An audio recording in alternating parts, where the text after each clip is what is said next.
What is up, everybody? Welcome back to another episode of Retro Hoop Collectibles. We got a very, very interesting story. If you haven't heard, if you've been under a rock, look, I don't even follow baseball that much. I consider myself to be an extreme casual when it comes to baseball.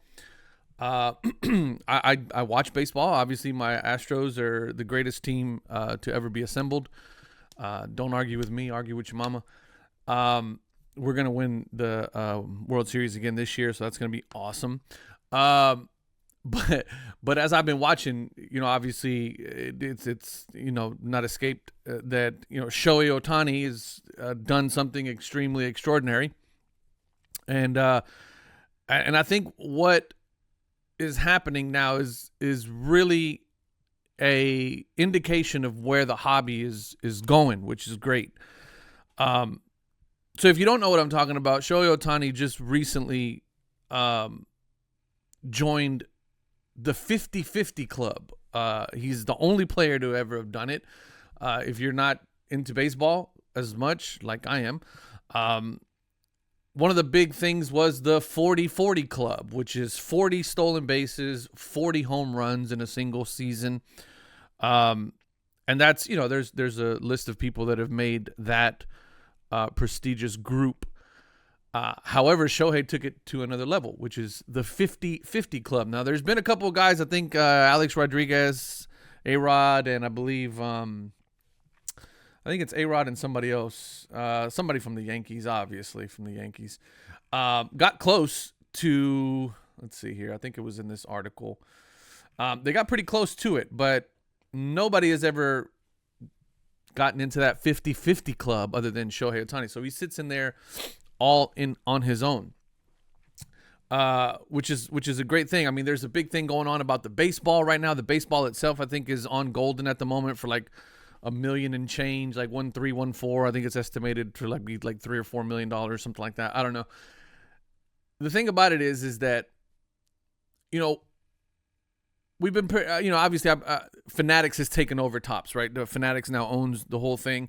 And one of the things I always thought was interesting about Fanatics being the one taking over is that they have such a great relationship with the leagues already and the PAs already, which is kind of what allowed them to secure all the licenses that they did, and they did so extremely quickly. They were able to, get the NFL PA, NBA PA, MLB PA to all sign off on this monumental deal that happened a few years ago. That's going to really take shape going into next year. And one of the things I was excited about was their already well-established connection with the leagues and what that was going to do in terms of bringing really unique collectibles to the hobby. Now, they started off with, the MLB debut stuff, right? Where, the rookies would wear a patch on their first game on their jerseys that says MLB debut.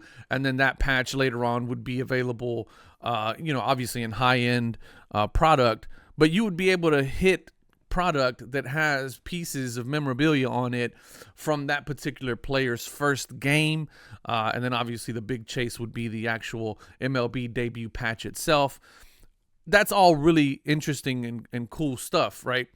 Obviously, they're working very heavily with the MLB to kind of, test the idea, right? But, pretty soon their license of the NBA license is going to kick in. And so I'm excited to see that kind of stuff spill over into the NBA. Now, obviously, you guys know I've been very vocal about this Topps basketball product that they're putting out. I feel it's just complete garbage. It's unlicensed. It's a complete money grab. Also, their NFL product is, in my opinion, a complete garbage and a complete money grab.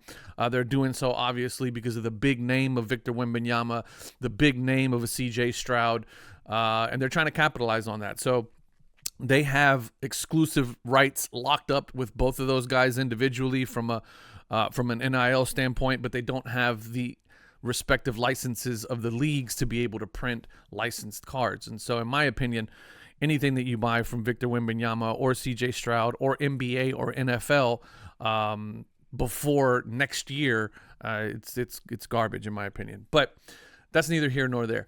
What I want to focus on is this Shohei Ohtani situation, because it's such a monumentous occasion that he is risen to this level of baseball, where he has joined the 50-50 club, 50 stolen bases, 50 home runs, and he sits in this club by himself, right? What's cool about it is what recently got announced by Topps, which is they posted on Twitter, "We have officially acquired Shohei Ohtani's game-worn pants from the night that he put up, or that he made it into the 50-50 club. The relics are going to go into trading cards, including this one-of-one logo man autograph card. Will you be chasing this piece of history?"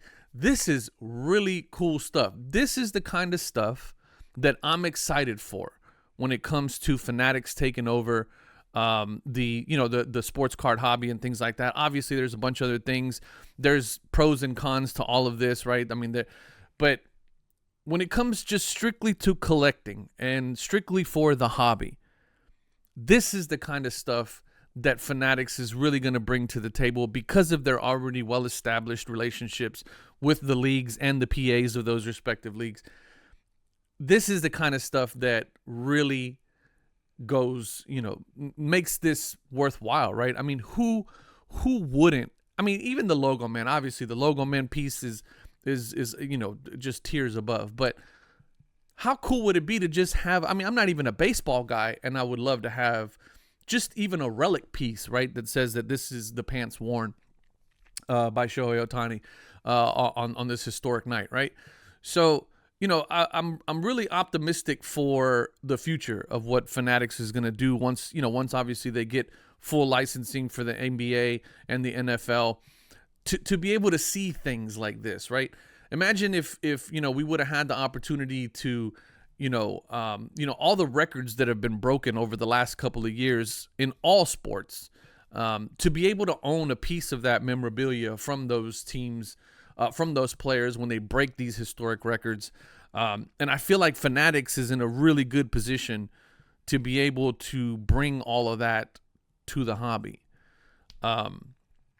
So this is just like, these are the kinds of things, right, that, people have like negative ideas and thoughts about Fanatics taking over and the monopoly and all that stuff. And those are all warranted, fears when it comes to what they could potentially do and how they could harm the hobby. I get all of that. I'm with that too. I understand that side of it too.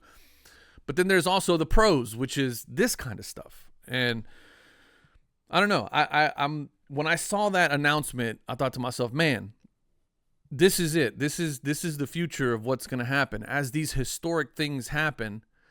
It's just a step above like the Topps Now stuff. I'm a big F1 fan. If you guys are following F1, there's this kid named Franco Colapinto who's emerging as a really great driver. And Topps Now is doing some cool stuff. Like I just think about, how quickly they can cut through all the bureaucracy, because they're already so in bed with these NFL, NBA, MLB, PAs, and the leagues, that they can bring us stuff like this as it happens. And that's always a positive, because at the end, it's all about collecting these moments, right? Collecting is all about collecting moments, and looking back and reminiscing and, all that stuff. It just gives us that extra ability to do that. But yeah, let me know what you guys think down in the comments. I mean, obviously the estimates of what a card like this is going to go for are through the roof. It's going to be the next version of Willy Wonka's golden ticket once this does release. And I'm pretty sure Backyard Breaks is going to open up a box and get it. So, but if we're lucky, we end up with a couple of just the patches or something like that. We'll see. But let me know what you guys think down in the comments. As always, I appreciate you guys watching, and we'll catch you on the next video. Love y'all. Peace.